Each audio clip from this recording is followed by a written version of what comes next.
Well, what the heck is it in this giant box? Just came today. I know what it is. It's the grand opening. It's not new, it's used.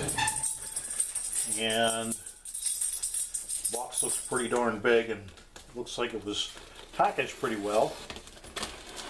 It came as a FedEx from, who was it, eBay. So I'll get this on film. Hopefully it traveled well. You know, sometimes things don't travel well.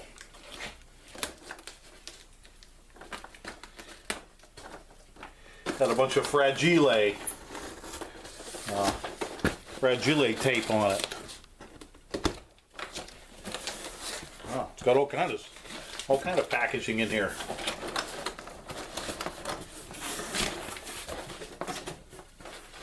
Let's see. Take some of this out of here. Sometimes I think people are just cleaning their house when they ship you something. Well, I'll tell you, it's bigger than I thought it was. I don't know where the heck I'm going to put it. It's a new toy for the bench here. Alright, I'm going to get it up and put it over here. Then move the box out of the way and then I'll put it back.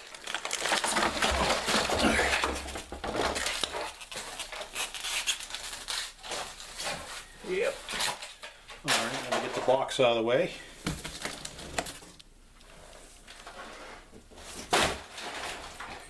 And I'll bring this guy back over.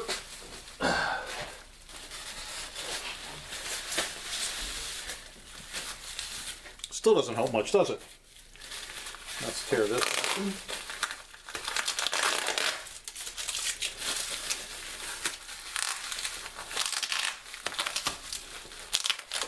I got a bunch of tape. I'll have to cut each piece of tape, I guess.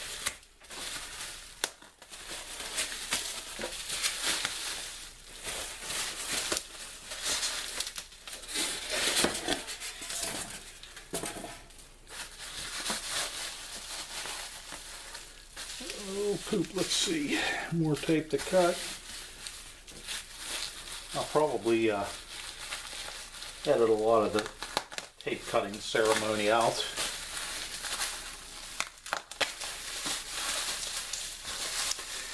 I just wanted the camera to run just in case.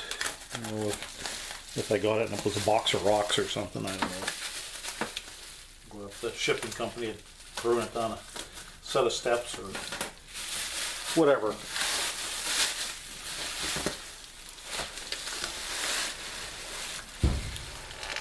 Let's see.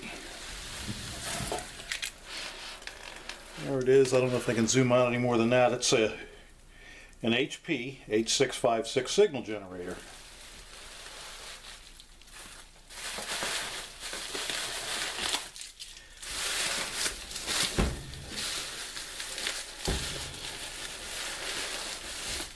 Gee willikers, it sure as heck is long.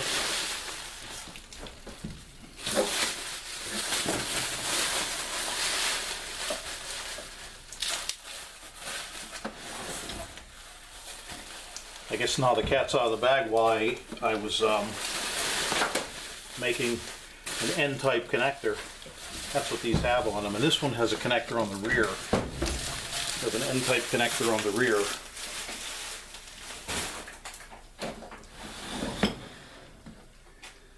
Let's see, now that we kind of got it out, I'll show you the rear of it.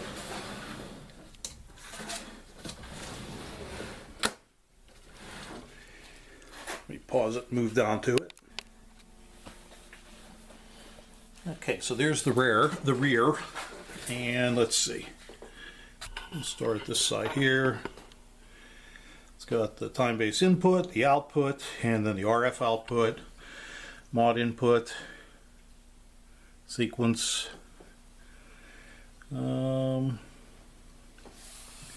It's set for 110 volts.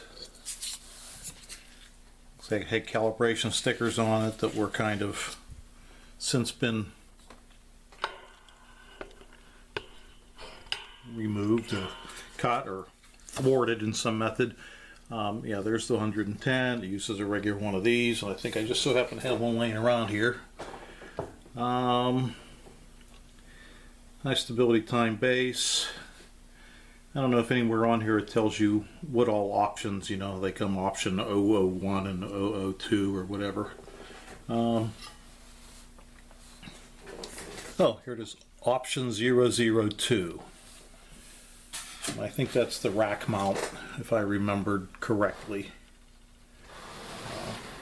I'll spin it around here. Looks like it needs cleaned up a little bit. But let's take a look at the front of it.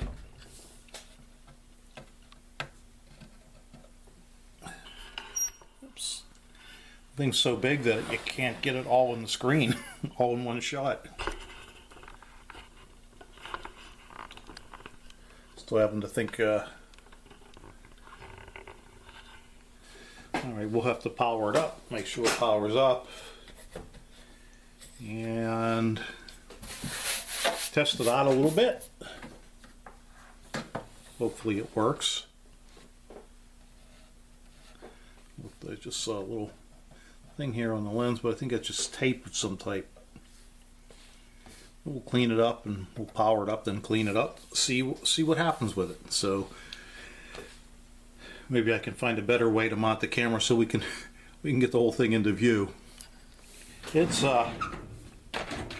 pretty darn big. So across, not including the rack mounts, because I think they're what, 19. So that's there's 1 foot. So it's 1 foot, and then you could kind of use your imagination. Another 6.5 inches or 6. Yeah, it looks like. No, I'm sorry, I looked the wrong way. 1 foot and 4.5 inches. So that's at 16.5, and then if you use these rack mounts, but I'll probably take those off. I don't really need rack mounts. I don't have a rack to mount it in. And then how the depth of it is about 1.5 feet all the way back. So it is a sizable monster. So we'll be back to run some. There's a kitty cat, Boo Boo Kitties down here, and we'll run some tests on it and see how it works. Hopefully everything works fine. Well, it seems to pass the CAT scan. Boo.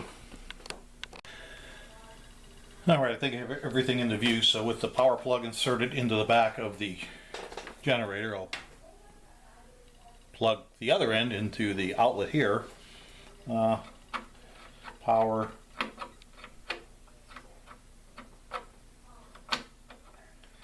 is on and standby. I think once you plug it in, there's really no off.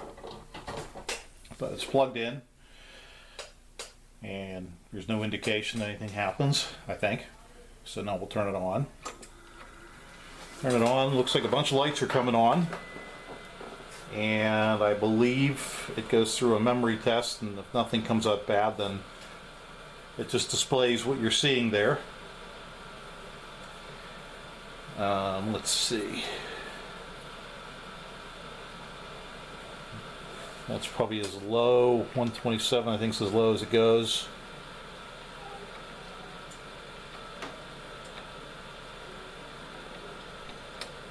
I think you can do direct entry. Let's see, 1, 1, 6 minus. Ah!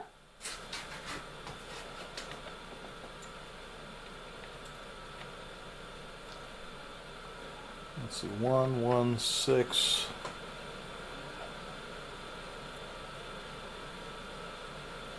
I don't know what that was.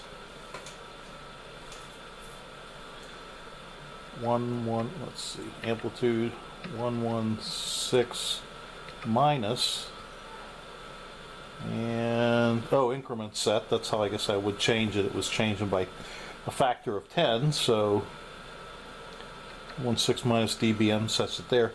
So let's see, that's changing. So that number, if yeah, you're looking at the same thing I am. So it's changed increment set. I wonder.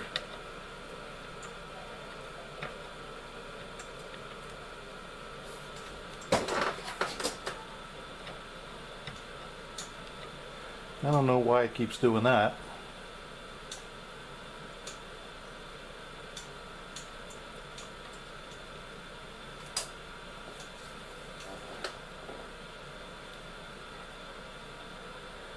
I don't know if that's it, that it keeps rebooting itself. Has internal 400 and 1000,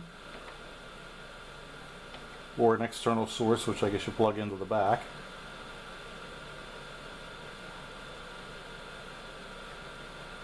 RF on and off. So that's how I turn it on and off. Let's see if there's. I'd imagine that turns it off. That turns it on. So let's put a lead in it and tune the radio to 100. Well, let's see what I have down here. We'll go with, say, 20. Oh, I don't want that. It's modulation. I don't think I want that with frequency. 25 megahertz. So let me. I don't know if I'm liking the way that fan smells. I think this is functioning okay. It's just going to take some getting used to.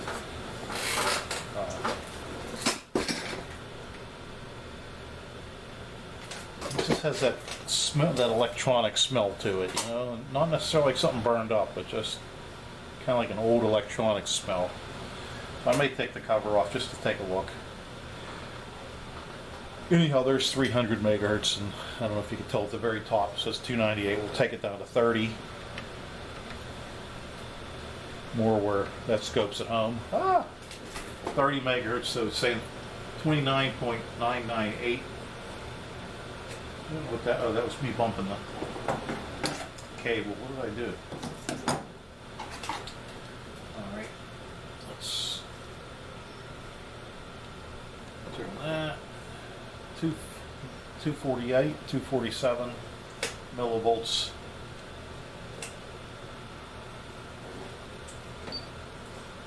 The auto setup is nice that you can push that and let it do its job. So now it's saying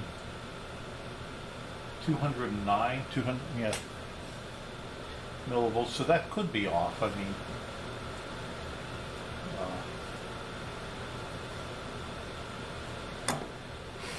let's go down to really something really low. How about 500 kilohertz? Right there.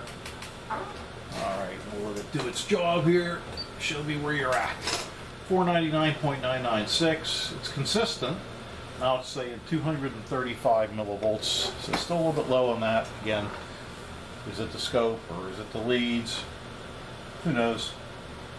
I'll play around with it a little bit more. I just have to decide where I want to put this behemoth because I did not realize it was this big.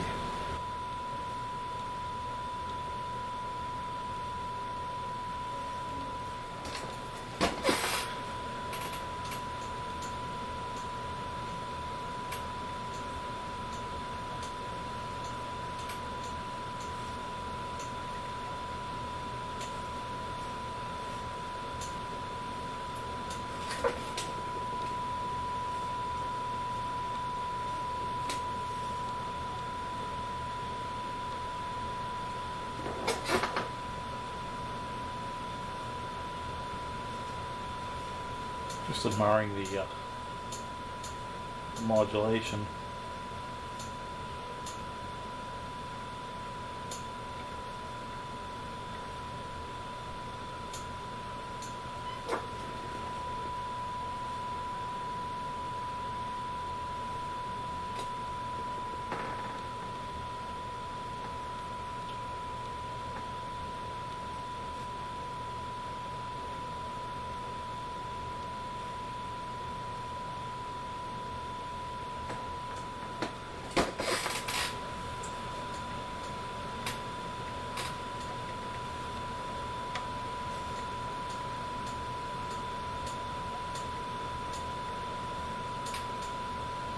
So it's about 72%.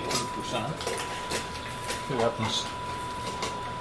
See, as we get to 90, something goes over mod.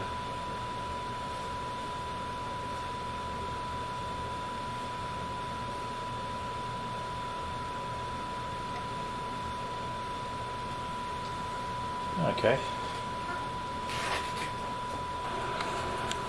There you go. I have that set at 25 megahertz, 70% AM carrier with minus 73 dBm, which should be about a 9 on the scale, an S9.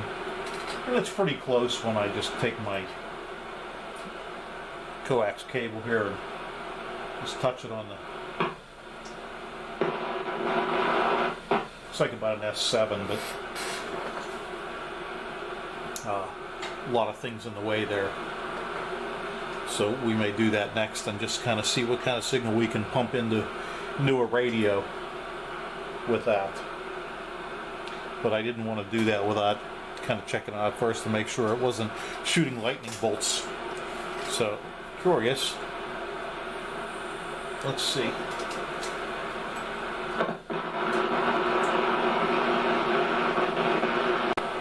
Yeah, it might be a good thing to take it apart, because I like taking things apart. So that'll be the next part of the video. Gotta take a break for now, and see you in a bit.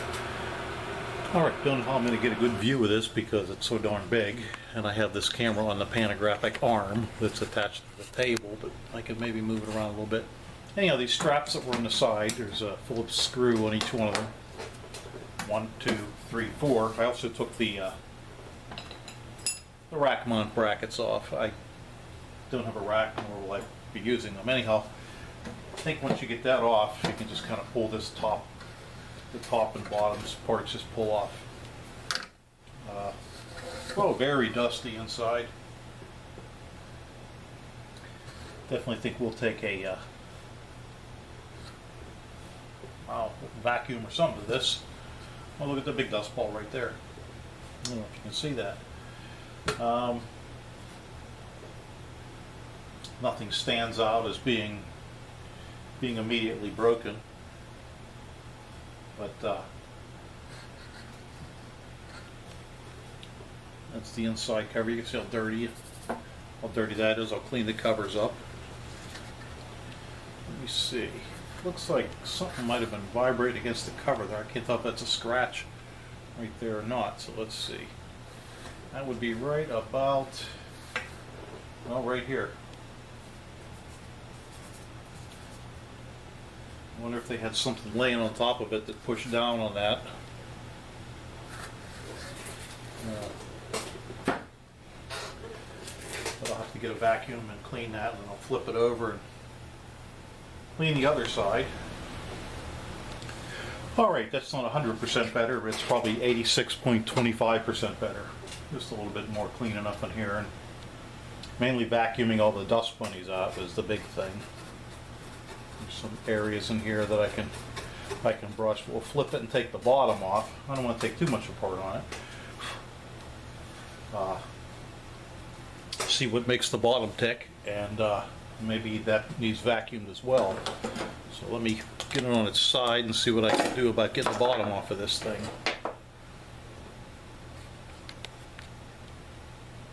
Alright, the bottom's coming off. I saw a bunch of dust come out when I lifted this away, so I kind of expect to see the, oh gosh, the same thing. Alright.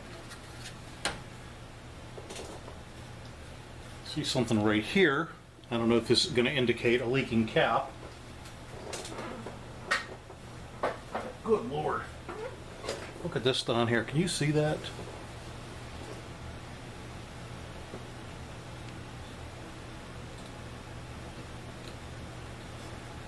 And these are broke off for some reason. Maybe just time. Don't know. All right, let me get the vacuum and jeez. You can watch while I vacuum some. I won't even put the reducer on it yet. Just clean some of this mess up. You won't hear anything with the vacuum. See the fun part.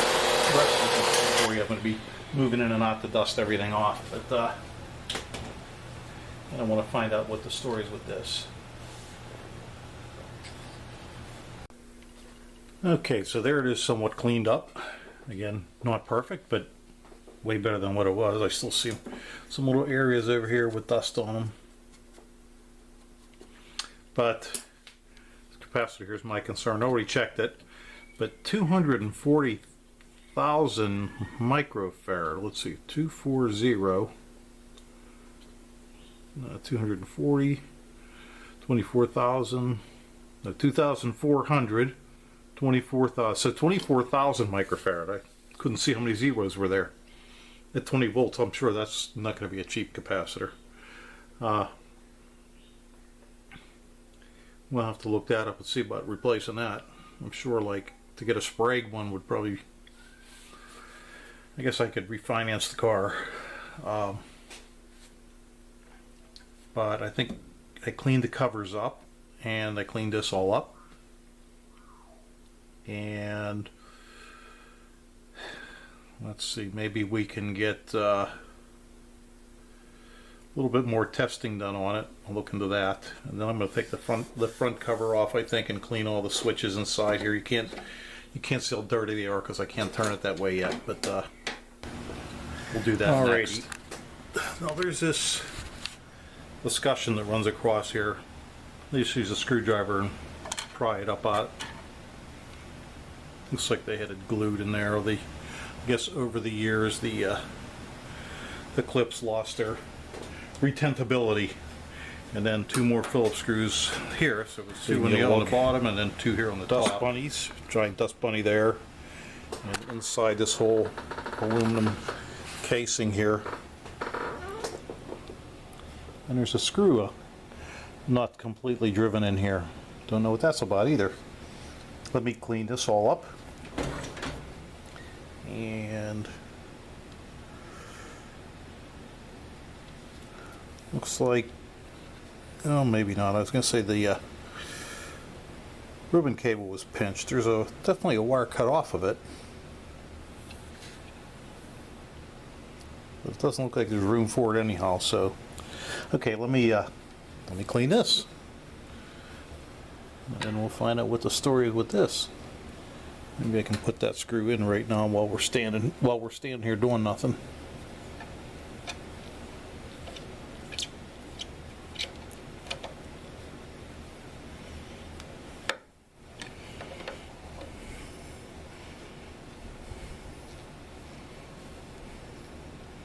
Don't know why they were loose.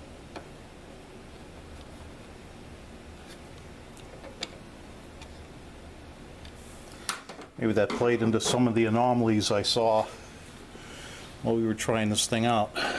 Alright, let me clean it up.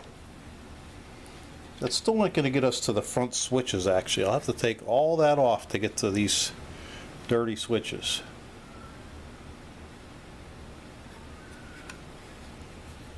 But let me get this cleaned up, and we'll see what's going on. I don't know if you could see. Probably not. These screws, one was almost all the way out, and the other one was about halfway out.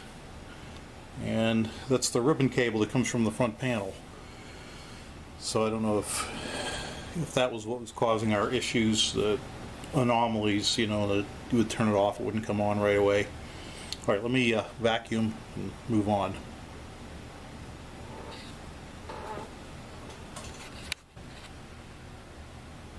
Now, apparently this area right through here,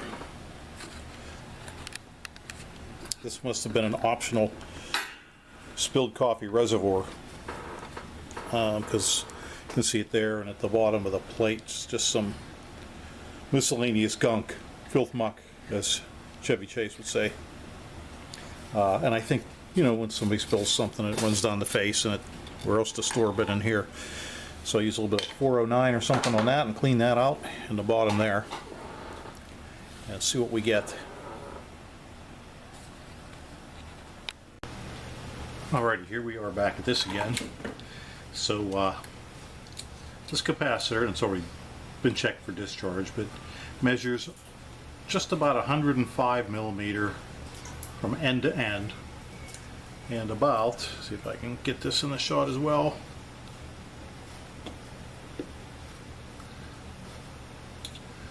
about 28, almost 29 from side to side. Now, as you can imagine, a 24,000 microfarad capacitor is not a very common thing nowadays. So I found two 12s, and I'm going to put them two 12s in parallel to give me the 24,000. They're 63 volt or something, but they're actually a little bit thinner, but they're 50 millimeters, so actually if I butt them back to back and run some external wiring, that should do the trick. So hopefully that'll work out well. Let's see. Haven't done any more testing on other than that. I did want to spin it around and see what's going to be involved to take this back section off, if nothing for nothing else than just to vacuum in there if it needs it. And we'll be able to check that fan out and see if it needs any. Gee whiz. That was a catastrophic failure, but I saved it. We'll see if that fan needs any type of lubrication. So let me pause and fix this thing. Alright, if I remember, and I'm sure I forgot, but I think it's an amplitude increment set, then like 0.1 and dBm. I don't know what that does. Let's see. Oh, there we go. It sets 0.1. So how about if we do amplitude increment set 1 dBm? Well, maybe it'll just change 125.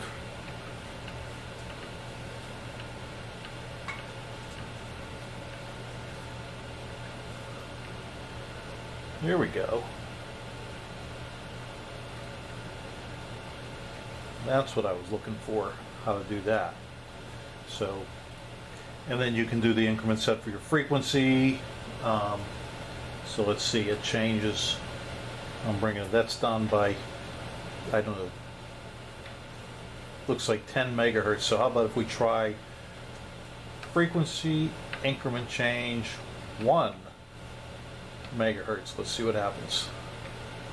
There we go. That changed it by 1 megahertz. So, you know, the funny thing is the manual has it laid out, and it takes probably about 20 pages, well, maybe about 10 pages to explain this, and I still had no idea what the heck they were trying to tell me. I think sometimes these manuals for these things, I don't know if they were trying to be too technical or whether there was some type of translation issue. Would you stop? The dog's pawing at me. What do you want? Yeah, I want you to dry off too. There was some type of a translation issue. I don't know what the story is, but seriously, if you get one of these and you're reading the manual, read about incrementing and see if you understand it, because it never really comes out and tells you exactly what you're changing, or they don't give you they should just give you the step-by-step like I said. You want to do amplitude, hit amplitude, increment change, you want to change it by 1 and decibels per minute, or just dBm. There you go. That's all you have to do. I think I could have done that in a half a page. Okay, so now we got that figured out. So let's see if I wanted to just set this to, we'll make it minus 106 dBm. And now when there we go. Okay, that's what I was after. And you can also set the increment changes with the stuff over here too as well. I don't know that I need to do any of that yet. The main thing I wanted to do was be able to do that. And all I was doing with frequency was I was direct entering them all anyhow, so I don't think I need that. Okay, so that takes care of that. So that looks like that's working like it should. I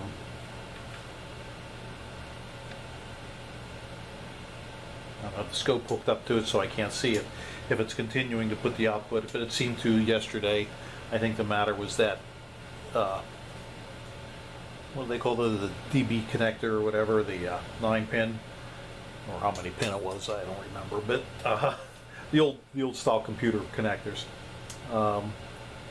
And I don't know if I caught it on film or not, but the one screw was almost completely out, and the screws were like 3/4 of an inch long. So it's not like it was a little bit loose, it was almost completely out. And the other one was a little bit loose, which I probably got about another 3-4 turns to tighten that one up. I'm not sure what that was all about either. I don't know, like I said, whether this was a problem child that they've been working on. Maybe it does something, maybe it couldn't get into alignment, I don't know. maybe they took it all apart to do the calibration and saw it needed a capacitor and said, well, you can't get those anymore, it's not worth it. Let's buy a new one, let's shelf this, or I have no idea. That's the thing when you buy this stuff from eBay, you have no idea what its backstory is, so we'll be thankful that it's working so far. After I get the capacitor into it and learn a little bit more about how this works, we'll look at maybe doing some calibration to it. I mean, obviously I don't have stuff here that's laboratory level calibration equipment, but I think I could probably get it close enough to what I'm doing, maybe with some other stuff. I don't know, we'll poke around at it, but I just now need to figure out a place to put it. I guess I have enough room back in there. I could move all that stuff and put it back there. It's so darn big. I thought it was only going to be about half the size it is. So, and it's heavy. It's about 40 pounds. But I'm happy to have it on board with the other test equipment. So we'll get the capacitor, put that in, and then I think we'll release this video and play around with it a little bit more, make some more videos with it. I don't know, maybe it'll be like the TS940 and I'll take it apart every week.